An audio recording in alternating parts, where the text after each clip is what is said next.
مرضی سے میں پھنسا، میں نے بھی کوئی سوچ اور ایسی کوئی چیز جو میں آپ سامنے بہت بہت شکریہ جیسا، اور خصوصی شکریہ بیچ میں پھر مجھے شامل کرنا پڑ گیا شاہد حسین نعمان صاحب کا، جنہوں نے ایک کیا کہتے ہیں کہ اس 80% کو 40 میں سے 80 پہ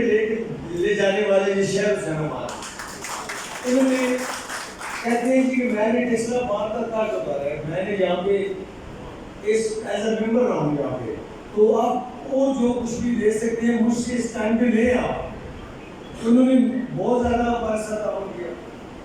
اور فیڈریشن پلان کے حوالے سے چیمہ صاحب، ہرمون چیمہ صاحب اور فہمہ شاہ صاحب، اس کی وجہ یہ تھی کہ کچھ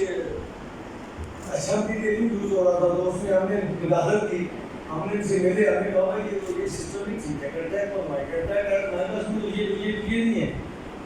یہ ٹھیک نہیں ہے، یہ بڑا کام کر رہا ہے۔ تو اسی وقت ڈاکٹر کو بلایا، اسی دن رات کو آیا، وہ اس کی ڈیوٹی لگی، اور آپ پوری پنجاب کی فیڈریشن پلان دیکھیں گے 5 فٹ کی صرف ٹائل ہوگی، جہاں پہ آپ کو 12 فٹ کے ٹائل ہے، فلور بھی ٹائل، اور جو اور کمی پیشیاں تھی اور جو سامان خریداری تھی وہ کام ان کا تھا۔ انہوں نے کہا کہ جوڈیشل کے آپ اپنا ٹیسلا کورٹ کے نمائندے مقرر کریں، پرچیزنگ وہ کریں۔ اس لیے میں یہ نہیں کہہ سکتا کہ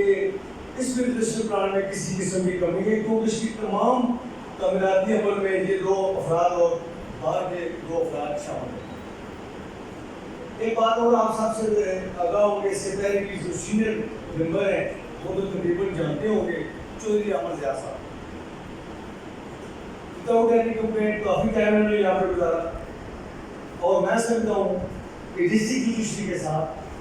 قیادت عباس سبرا صاحب کو ہڈن ہینڈ سے کام کرتے ہیں، خفیات ہمارے جو ہیں وہ قیادت عباس سبرا صاحب جو ہمارے معاملات ڈسٹرکٹ جوڈیشری کے ساتھ جتنے معاملات ہوتے ہیں ان کو حل کرتے ہیں، اس کو آپ کہہ سکتے ہیں بیک گراؤنڈ ہیرو ہیں یہ ہمارے۔ تو آپ ہمارے جو رسول ہو گئے، ہم ان کو نیک دعائیں، تمنائیں، دعائیں، ہر چیز ان کے ساتھ ہے۔ تو اب انہوں نے کیا کیا، ہڈن ہینڈ سے ایک فرنٹ ہیرو بھیجا، اور وہ احمد ضیاء صاحب کی شکل میں